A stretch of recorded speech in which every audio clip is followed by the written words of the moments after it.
Matapos mapatay ang isa na namang GRO, tiniyak ni Kapitan David kay Sargento William na madarakip niya ang serial killer. At pilit pinaamin ng Kapitan si Kaloy.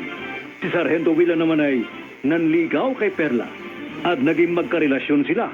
Kaya naglasing si Kapitan David at umamin sa kanyang ina na mahal pa rin niya ang dati niyang nobya. Ating pagpatuloy pagsubaybay sa kasong ito. Mula sa Kunanan sa Pilipinas, DZRH. Ito sa RH11 Ray Sibayan. Tuloy-tuloy sa pagbabalita. Tuloy-tuloy sa serbisyo. Sama-sama tayo, Pilipino. Dito lamang sa Ano ang Katotohanan? May okasyon ba, Captain David? Wala, Sargento. Bakit ititreat mo ko rito sa restaurant? Habang naghihintay tayo ng order natin, aamin na ako sa iyo. Nabalitaan kong engaged na kayo ni Perla. Totoo yan, Kapitan. Binabati kita. Kap, Sarge, maganda si Perla. Mabait pa. Bagay kayo. aamin din ako sa iyo, Kap. Kayo pa ni Perla, nakaramdam na ako ng paghanga sa kanya. Ng pagmamahal. Kinimkim ko lang ang nadarama ko para sa kanya dahil karelasyon mo siya. Pero, lang malaman mong wala na kami, nanligaw ka agad sa kanya. Okay lang ba sa iyo, Kap? Okay lang, Sarge. No hurt feelings. Salamat. Pakiusap lang. Ano yan? Pakamahalin mo si Perla. Huwag mo siyang paluluhain. Dahil ang gaya niya ay karapat dapat lamang mahalin at lumigaya. Kap, Congratulations sa inyong dalawa.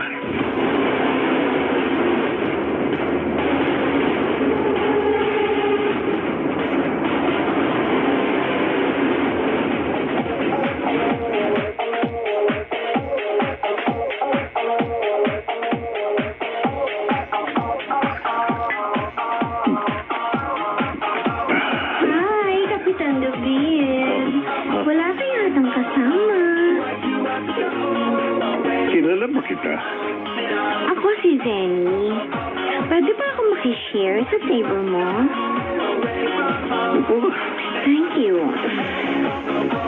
Nagkakilala na tayo nung isang nanggaling ka dito, Kap. Kaya kilala na kita kahit naka-civilian ka pa. Ganun ba? Parang hindi kita matandaan. Nakainom ka na kasi nung ipakilala ka sa akin ng isang pulis na kasama mo. Napaparito lang naman ako nung mga nakarang araw dahil sa anyaya ng ilang kabaro ko sa presinto. At nagkita na rin tayo nung isang dadamputin mo sanang isang stalker ko na napagkamalan mo suspect sa pagpatay sa kasama ko ring GRO. Pasensya ka, ha? Lasing na ako, eh. Nagkakalintig-lintig na itong dila ko, eh. Pero hindi kita natatandaan, eh. Mahina kasi memorya ko kapag nakakainom ako, eh. Okay lang yon, Kap. Natutuwa nga ako at naparito ka kahit nagsisolo ka. Bakit? Tingin ko kasi may problema ka na gusto mo makalimutan. Paano kung sabihin ko sa iyong tama ka? Baka gusto mo tulungan kitang makalimot sa iyong problema. Kap.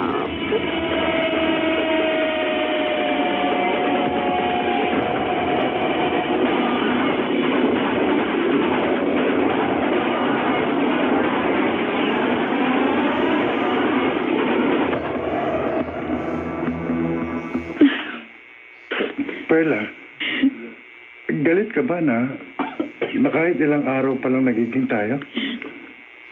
Nagpo-post na agad ako sa iyo ng kasal.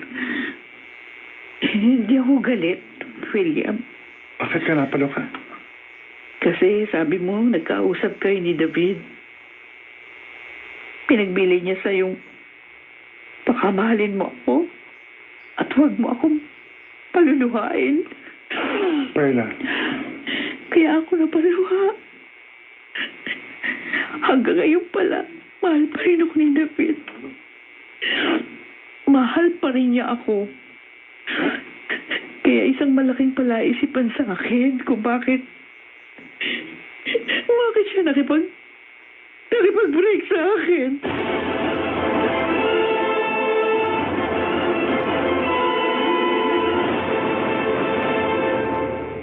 This portion is brought to you by ACS Manufacturing Corporation, ISO certified, world-class quality.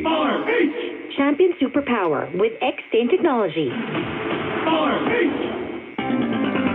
Mga isyong kailangang pag-usapan, malalimang mga panayam at one-on-one sa mga taong makapaghahatid ng Damdaming Bayan. Kasama si Deo Macalma, alas 8 ng umaga, Lunes hanggang Biyernes sa DZRH Radio, DZRH TV at DZRH Online. Damdaming Bayan. Sa pagkising sa umaga, habang nag-aalmusal, habang nasa daan, makinig at bitbitin ang mga balita at impormasyon sa DZRH. Magandang umaga, Pilipinas, sa DZRH Radio, DZRH TV at DZRH Digital. Kasama si Kuya Angelo Palmones. Magandang umaga, Pilipinas. Araw-araw, 4 a.m.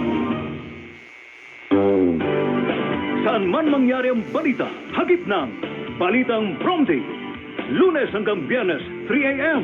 Live sa DZRH Radio, DZRH TV at DZRH Online. Kasama sina Romel Fuertes at Kisa Sabso. Saan mang lugar sa Metro Manila, sa probinsya at maging sa ibang bansa. Ihatid sa Balitang Prompting.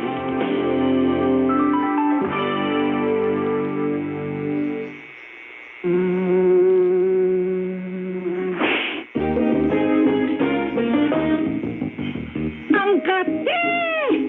Pag tag-ulan, yan lamok, dumarami na naman. Ingat ka. Pag malamok, posibleng may nakamamatay na dengue. Kaya dapat, doble ingat kontra dengue. Tandaan mo, una, dapat laging malinis ang kapaligiran. Pag marumi, mas dumarami ang lamok. Pangalawa, takpan ang mga lalagyan ng tubig, gaya ng drum o timba. Pag malaki ang tip sa akin, Kapitan David. Palabil mo ko talaga. Siyempre, gusto ko kasi mawili ka sa pagpunta dito at pag-table sa akin. Talagang babalikan kita rito. Promise ka? Promise.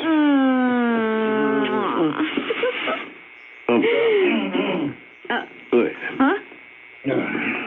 may tao pala sa likod ng poste. Wala yun, Kap. Oh, tutuloy na ako, Zenny. Okay, Kap. Hanggang sa muli, sweetheart. Bye. Sige. Bakit naman ganyan ka? Oh, ano problema mo, Kaloy? Amoy ala ka na naman. At nakabundot ka na naman ng paningin sa akin. Sa ibang customer, ang lambing-lambing mo eh. Sweetheart pa yung tawag mo. Pero sa akin, ang ilap-ilap mo. Yung nagsusuplodahan at tinatarayan mo. Ay, ako pwede ba? Wala akong panahon sa gaya mo. Bago masira ang gabi ko, babalik na ako sa loob ng biya. Ay, Ganun pa nakausap mo. sige! Magtara at magsuplada ka sa akin hanggang gusto mo, Zeri. Pero sisiguruhin ko sa'yo. Di ka pa kinabagan ng ibang lalaki. Tandaan mo yan! mahal mo ba ako? Hindi naman ako makikipagrelasyon sa'yo kung hindi kita mahal, William. Bakit nalaman mo lang na ipinagbiling ka sa akin ni Kapitan David? At mahal ka pa ng ex-boyfriend mo. Napaluha ka na. Napaiyak ka na. William, Mahal mo pa rin si Kapitan David hanggang ngayon, di ba? hindi. Yun totoo.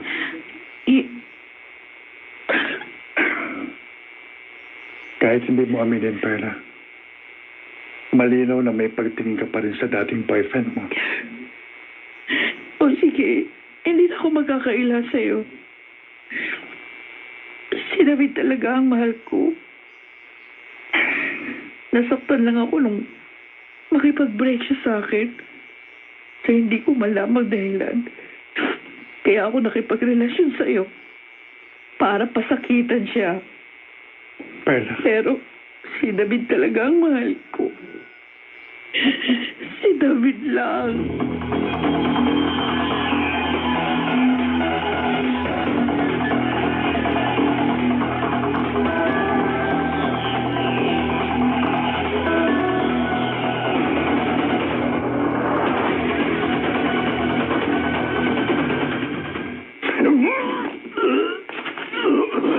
David? David! Baka kailangan pa-doktor ka, ha? Wala akong sakit, Nay. Abay, nahihilo ka, nagsusuka. Anong wala? Marami lang ako nainom. Pag-uwi mo, pinainom agad kita ng kape. Pinunasan ng maligamgam na tubig. Nahulasan na ang pagkalasing mo. Abay, hindi na alak ang dahilan ng pagkahilo at pagsusuka mo, David. Maging yung madalas sa pagkakaroon mo ng lagnat nitong mga nakaraang araw. At ang madalas sa pagsakit ng lalamunan mo. At ang mga muscle sa katawan mo. At ang madalas sa pagiging balisa mo.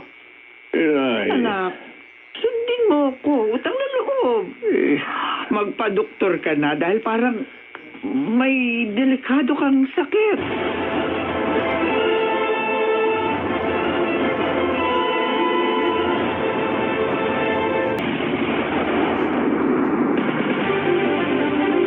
Bagaman tiniyak ni Kapitan David na wala siyang sakit, hindi napawi ang pag-aalala sa kanya ng kanyang ina. Nagpatuloy naman si Kaloy sa pangungulit kay Zenny. Ating pagpatuloy pagsubaybay sa kasong ito. Mula sa kanunan sa Pilipinas, DZRH. Ito sa RH11 Ray Sibayan. Tuloy-tuloy sa pagbabalita. Tuloy-tuloy sa serbisyo. Sama-sama tayo, Pilipino. Dito lamang sa Ano ang Katotohanan? Oo, ayan, Seri. 5,000 yan. 5K. Pwede ba? Huwag mo ipangalandakan sa mukha ko yung pera mo. Na malamang, inutang mo lang kung kani-kanino. Kaya nakahawa ka ng ganyan kahalaga. Wala ka ng pakialam kung saan galing to eh. Alam mo, inabangan kita dito sa labas ng beer house para sumama ka sa akin. Bakit? Bakit ako sasama sa'yo? Ano ka, kinaswerte? Pera lang naman ang katapat mo, di ba? Diyan, nakakala mo. May pera na ako, kaya pwede na kitang dalhin kahit saan ko gusto. Pwede ba maghanap ka ng kausap mo? Dahil kahit anong gawin mo, hindi ako sasama sa'yo. Ang sabihin mo, nagpapataas ka lang ng presyo mo. Hindi, Ha? oy! Sa amoy mo pa lang, parang babalik din niya Ensik Mura ako, no? Ano? Sa mukha mo pa kaya? Ha? Na hindi ko malaman kung kanino kayo pinaglihin ng nanay mo? Ano ba? Pwede ba lumayo ka sa tabi ko? At ayan na yung customer na inaabangan ko? Pwede ba? Hello? Hoy! Sandali! Hindi ko mapapalampas ang pag-aalipusta mo sa akin, Sedi. May araw ka rin sa akin.